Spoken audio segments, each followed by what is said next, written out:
for you para mahitabo gid ang date. Alangan magplano siya. Alangan magplano siya. Sige, ato ta dire, mga auto dire. Education. Kay mo na siya imuhang murag pinaka murag panghawakan yun na nimo for the rest of your life. Okay, red flag na you can't ignore. You can't ignore yun. Like, kanang, kung you can't ignore mo siya, non-negotiable. Mo magamiga. Diba?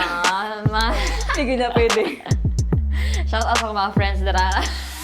Ew. Oo, nag-earn sila, pero not enough na kanang mag-build a family kind of earn. Sige pang single lang gyapon niya. Ya, nag-story siya. Gusto ko pamilya, unya iyang sweldo kay pang single. Lucky day. Oh, na mga ingana. This is hi guys, I'm back, and for today's video, we're going to make a mini podcast lang. So, I prepared 10 questions, and we're siya kanang mga hypothetical, situational, and maghatag lamig mga opinions about ato. My sister, Hi, my name is Ronnie. yes, and we're going to make mini podcast. Ano lang, about what ba ang question? About lang siya, relationship, romantic, or kanang mga general relationship, about life, and Wala, so Wala murag gusto siya. lang po na mo ma-impart ang mga perspectives. yes, mo ni siya ang On purpose it. ani nga podcast. Yeah, mga pilingera ba ya may Lagi, feeling nga na may na celebrity na, murag, okay. Murag, ingana juday, murag feeling important. So, random lang ni siya. Okay, number 1 question. Number 1. Okay, does having standards make dating life boring? No, for me, it doesn't make dating life boring. Kaya I view standards as like a filtering system. Yeah, agree ko filtering system jud bitaw siya. Like, hindi siya necessarily boring. Ano lang siya. The term would be peaceful. Kasi when you uphold your standards, you get to weed out the people who don't fit them. So, even if your life is, stable na ikaw lang mag-isa, you're focusing on yourself, it doesn't necessarily make dating life boring. Itong gingon niya, dili siya boring, kundi peaceful siya. Kay dili lang manggod nag-revolve sa dating life ang atong life good. Yes, we have other Murag stuff. mag-add lang siya gamay og spice sa ato ang life. Mag-add Yes, lang. to Dili add. jud siya ang Exactly. main Kasi- na murag For me, like, dapat important na dyan kay own life. You have your career, you have, your friends, your family, your hobbies. It's important to have those. So para di dyan mag-revolve imong life. Siguro kanang murag sa kani nga statement no, boring ang gibutang kay kanang murag piliun nimo nga okay di ko ganahan ani so murag wala na kay kaistorya, wala na kay murag kanang have fun kay nagbutang magud kag standard kuno murag ana ba. Yes. Pero boring siya in a way pero murag mas gwapo siya para sa imong self. Mas naga-look out, ibig sabihin lang mas naga-look out kasi mong self. Yes. No. More peaceful good siya. They good boring ang term. Next question, okay. So, good signs in early dating. What are the good signs in early dating? okay, good signs in early dating is number 1 for me is magplano gyud ang guy. Kay siya man ang first mag-express ng interest na he wants to meet you in person. He wants to talk to you. Bakit? Like, he wants to talk to you, he wants to meet you, spend time with you. So, it's only fair na siya ang mag-plan, saan tayo punta, Although, it helps man po na mag-ask siya sa mga about your preferences of food or sa type of vibe na gusto mo. And then, siya ang mag-follow through with a plan. So, that's the first good sign in early dating. Mag-make siya og time for you para mahitabo gid ang date. Alangan magplano siya. Alangan magplano siya. Sige, ato ta dire, mga auto dire unya. Asa man ang time niya. 'Di ba? Like busy di ay siya, hindi siya maka-make og time. So number 2 jud is mag-make siya og time. Mag-schedule in jud kaniya sa imuhang iyahang week ingana, di ba? Something ana. Good sign siya pag kanang naamoy connection gyud. kanang sa mga bagay na kanang mga hobbies, ana good, kanang naamoy something to talk about. Good sign siya nga kanang murag magpadayon mo og nay progress ang inyong pag-date, something ana. Ingana ako ang murag isa lang pod sa part na murag good, isa siya sa good sign. Kung walay connection murag dili na ka maging interested makipag-istorya. Murag mo jud na siya ang murag starting jud na murag diha na jud magsugod tanan niya. Mo to, dito na ang get to know. So okay, diploma or diskarte? Both. Both. Murag Okay, you can be highly educated but not know how to navigate through life, not know how to be assertive with what you want. You know, kasi since nasanay ka na, for example, fresh grad, and nasanay ka sa four corners of the classroom, ganyan. And then, wala lang. Kasi life after the classroom, life after school is totally different.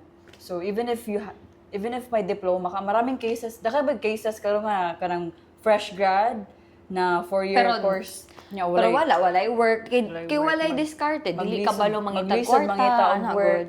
Although, i-factor in po nato na lisod yung mangitag work sa Pinas, sa Davao. Yeah. Kanya-kanya jud siya diskarte gihapon. Diskarte gihapon. It's either you start a business or something like that, mag-invest ka or mangita jud kag tarong nga work. Yeah. You know, so it goes jud hand in hand for me. Tapos kanang sa tinuod lang yun, for me ha, importante gud kayo ang education. Kay mo na siya imuhang murag pinaka murag panghawakan yun na nimo for the rest of your life. And kunwari ibutang na to ha na wala kay diskarte, at least naa kay diploma, nagihapon ay something na mangyari. Makakuha gihapon kag money out of it.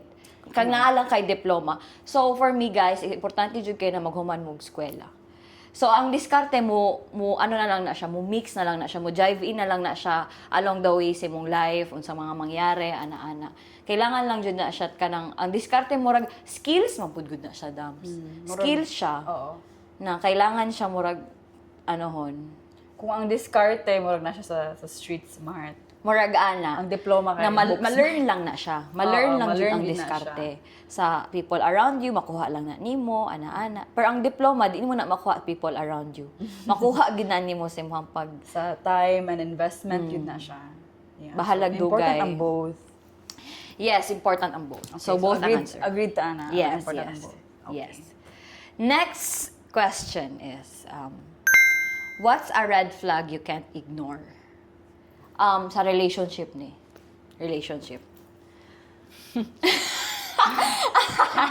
Okay, red flag na you can't ignore. You can't ignore yun. Like, kanang, kung you can't ignore mo siya, non-negotiable.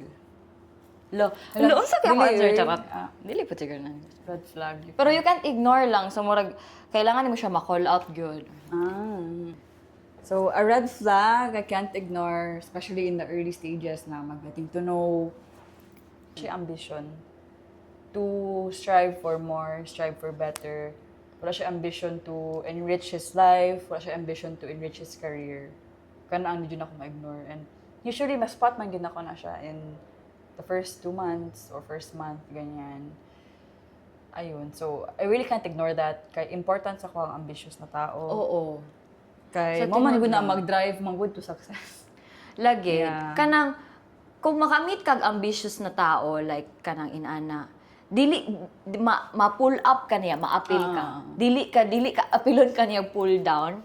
Di mo good na, murag inana gyud ang dating life. Kailangan jud mo mangitag tao nga kanang kabalo maning kamot, naay ambisyon, dili kay kanang murag tama lang ko diri. Okay na ni. Ana good. Kanang murag mag-settle na Ma-appeal siya. ka anad ka down as in sa tinuod lang. As a woman good Madala ka, madrag down yun ka. madrag down good ka sa sa lalaki. Whether you like it or not, and this is a fact good na what type of guy ang ma-partner nimo. Dapat ambitious good siya. Tinuod na.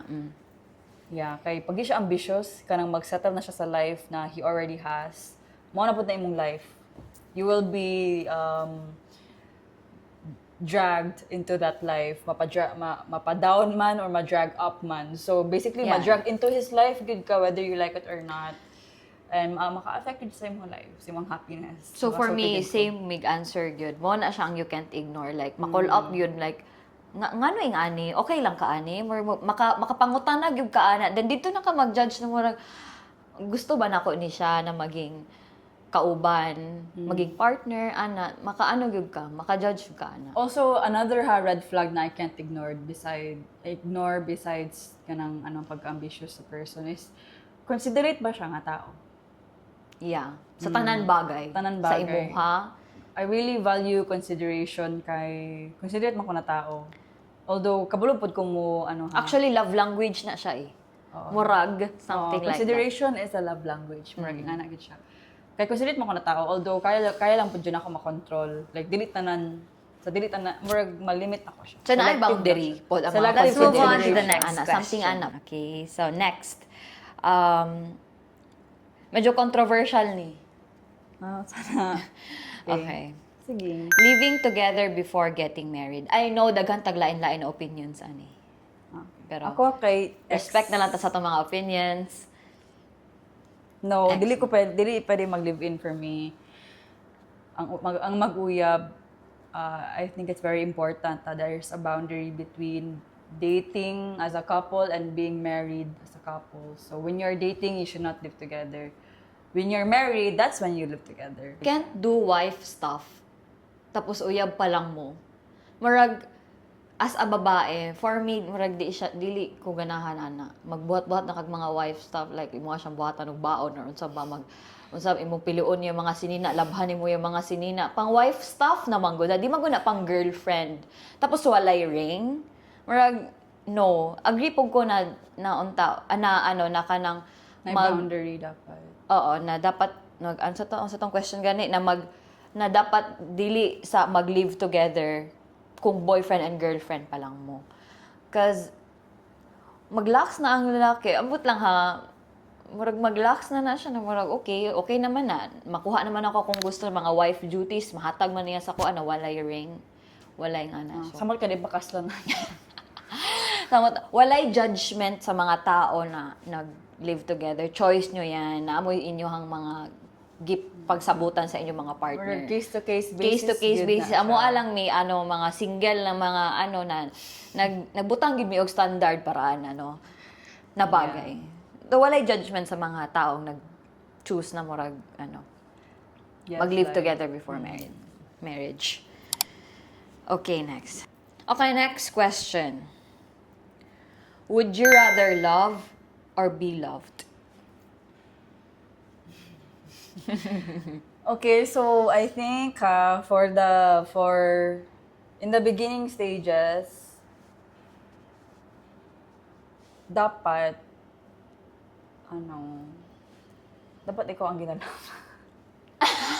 Ay, imo man opinion imo na. Okay, so ako in general, Be love or- as a woman, dapat in the beginning jud dapat ikaw jud ang ginalove. Dapat ikaw ang ginasuyo. Kay for example, ginapanguyaban ka, dapat kuhaan pa ni ang gayang mong loob. So dapat ikaw ang ginalove. Okay? And once na you feel safe enough with a guy, then ikaw na, you can reciprocate. You can love na po. Nga na akong opinion. Yeah. Tama man pod. Pero ang uban ang murag for me lang pod is kanang ikaw ang naghatag og love. Ikaw ang question is 'di ba? Would you rather love or be loved? Be loved ang imuha. Sa start, be loved ang iya. Ako ang maghatag og love. I feel good when kanang maghatag kog love sa isa ka tawo. Wala ko syempre usahay maka-expect man ka na mag-reciprocate siya no. Kay naman jud dapat na reciprocate samot na pag namoy mutual understanding. Pero kanang happy man gud ko na mag-love ko. Lover girl ko. Lover girl ko. Actually kung bahala na siya kung i-reciprocate niya nga ang love na akong gihatag sa iya. Basta kay happy ko na ako ang mag-love. And for me kanang panalo gihapon na siya. Panalo siya. Kaya mo ay giver ka. Giver of love. Murag Okay, ana. sa sugod, important yun na I feel safe enough na Oo, sa start maka-reciprocate pod, ang ko. iya magod na part is sa start Okay, ko sa so, dating. Would you rather have all your photos or text exposed? Photos or text? Ah. Text lang. As in, okay, text lang. Because who texts nowadays? Namatay messenger. Parang, For me kay photos, ang text kay dili, basig magamit Saan sa na text ka basig na? magamit Apila sa korte. messenger, Charot. apila messenger na text. Text mo siguro po na or chat. Tanon. Okay, photos na lang di ay, di pwede. Di pwede good na expose ang text. Murag private lang. Especially ka ng GC na mo, mag-amiga. Diba? Hindi na pwede. Shout out sa mga friends dara. Ew. Yes, mapriso tayo na like charot. Piso pa na tayo. Okay ka ne. Can cheaters change? No. Opinion lang nimo. No. Okay, for me ha, cheating is derived from, from insecurity. So, if insecure dyan ang tao, like innately, dili na sila mag-change. Cheater dyan na sila Tinuod. through and through. Unless, i-work on yun nila ang root cause sa ilang insecurity. Dili kay lang sila, surface level, choose na dili ko mag-cheat. Ingana, dapat innate gid siya na I need to work on insecurities ngano, ingani ko ngano, maka-feel ko na og need na mangitaglain. Din na siya, root cause na insecurity. So and I feel like tisod na siya i-change unless mag-inner work gyud ka and it will take some time gyud Inner work na yun mo. jud ka i-detangle nimo ang mga Issues nahitabo- nimo. issues nimo. Lisod na siya. It will take some time. I think people are not willing to do that na especially na i-face nimo ang imong insecurities. Lisod na siya sa buhaton. So unless buhaton jud na I feel like dili gyud mag-change ang cheaters. Yeah, ako pod. Agree ko anang dili mag-change ang cheaters dahil murag sad man pero you cannot trust them man good. Dili na sila ma-trust kay Di mo sila ma-trust yun. Yeah. Murag mo-cheat din na sila kung gustuhon nila. Base yung gingon po yes, more na sila issues. Anong sila issues? Yes, makatawa ko. Oh my God.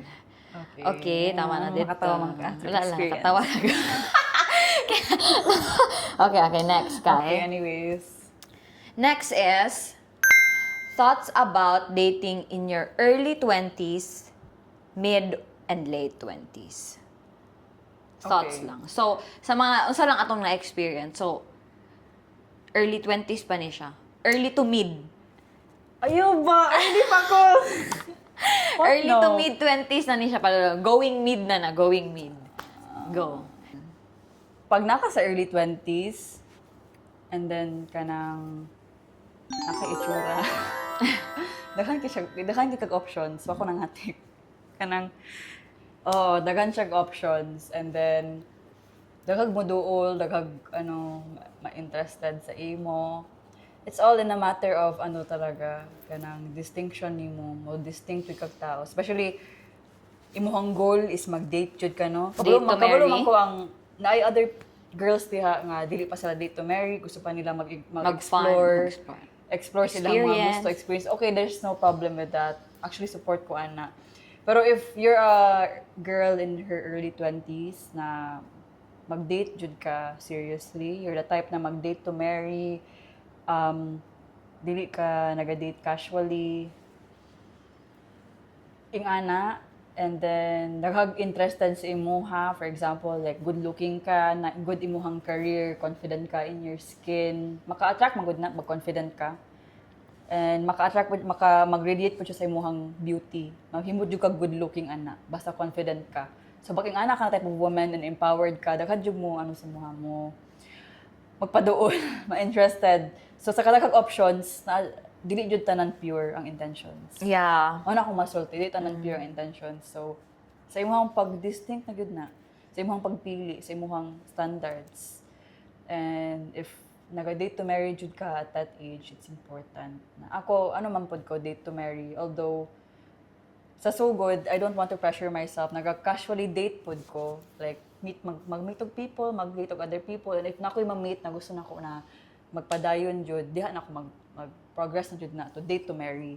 Nang para sa ko katong early 20s ko na naga-date ko is kanang murag mayngon jud nimo na kanang ambot sa ko ang experience lang ha kay murag dili ana ka serious tapos dili date to marry murag sa experience na ko ha kay murag wala para for the experience lang pero sa tinuod lang no tungod ato na mga experience kay kanang mas naging clever na ko karon magpasulod og tao sa life kanang dili basta-basta na kanang magbuhos dayon ka og kanang feelings og attachment sa mga tao nga musuluday pa or kanang nasa present na naasa ko ang life karon.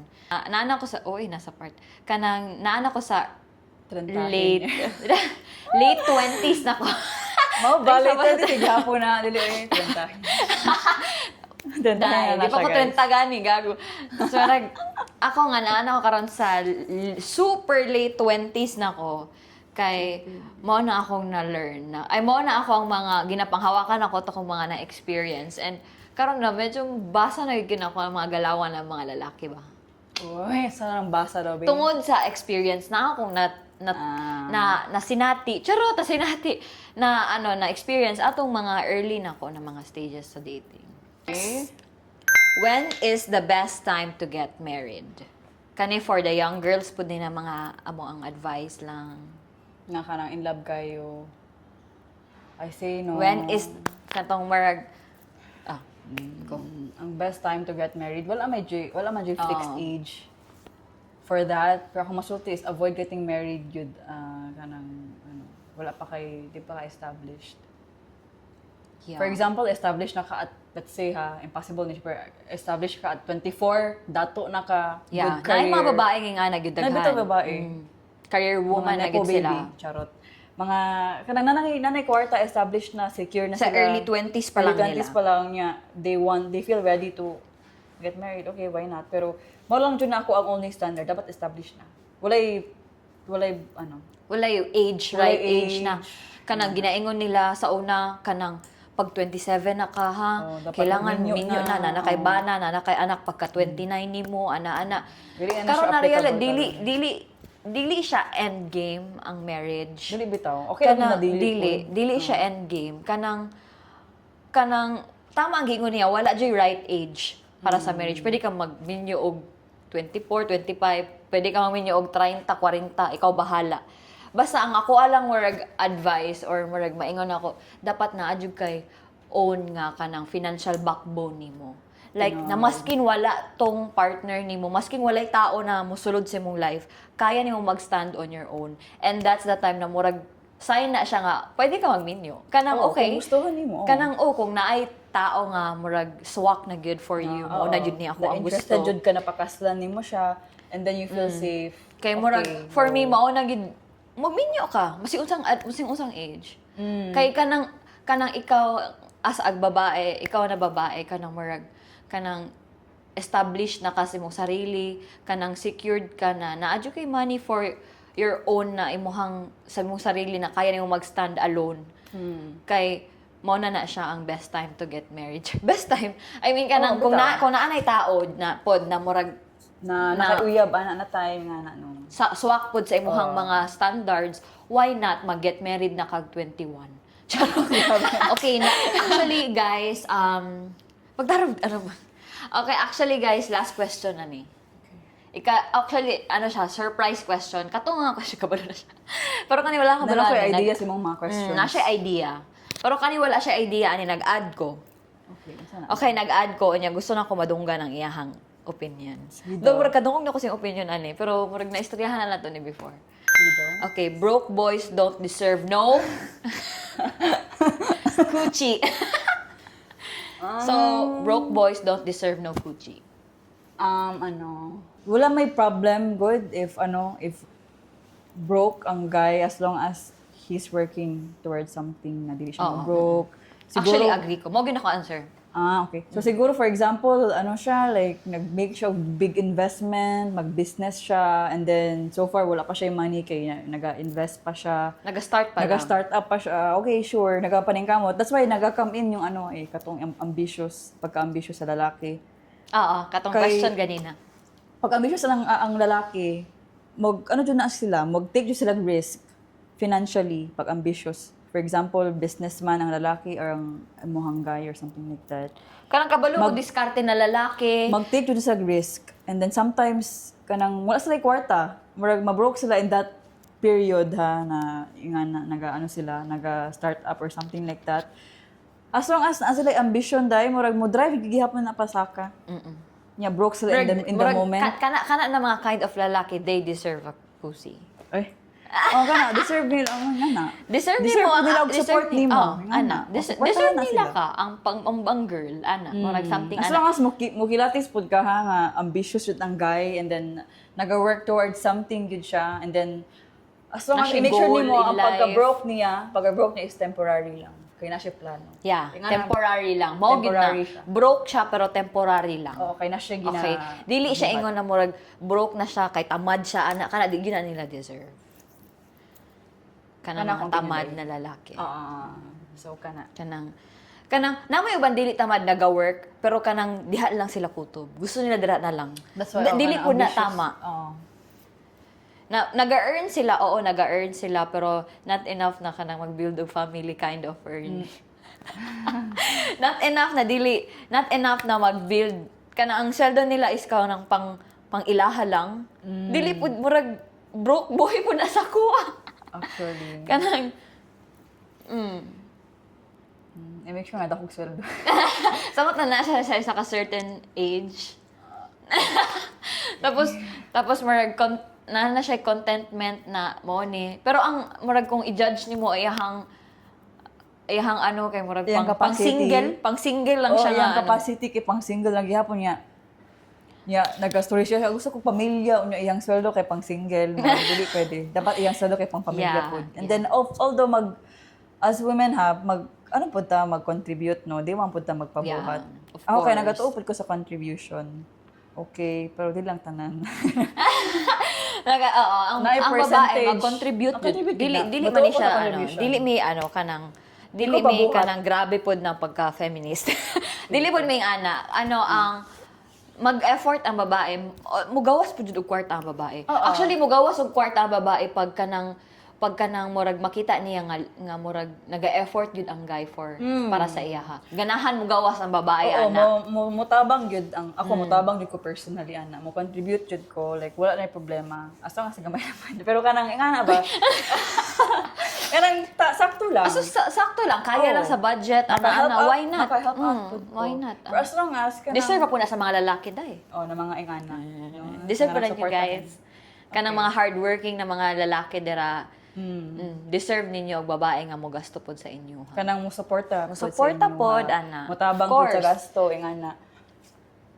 Dai. So kanang ang pasabot ako sa broke no is kanang content na ingana na lang. Tamad ana. Dili nila ina-consider ka financially murag ka ingana. Broke siya mura na buhutang na pod na broke ka. Ana. Pero kanang temporarily broke kay he's working on building something, like a business, or broke siya kaya nag-eskwela pa siya. Yeah. Ingana. Deserve. That's fine. Deserve na nila. Supportahin na siya. Support lang. So that's it. I hope you learned something from us. Wala ta mga opinion, no judgments. My God. Ayaw to siya take it with a grain of salt. Ingana lang. For fun lang niya mong podcast. Feeling importante ramang good. Lagi. Feeling celebrity ba? Ana good. So, okay guys. Thank you for watching. Bye! Bye-bye.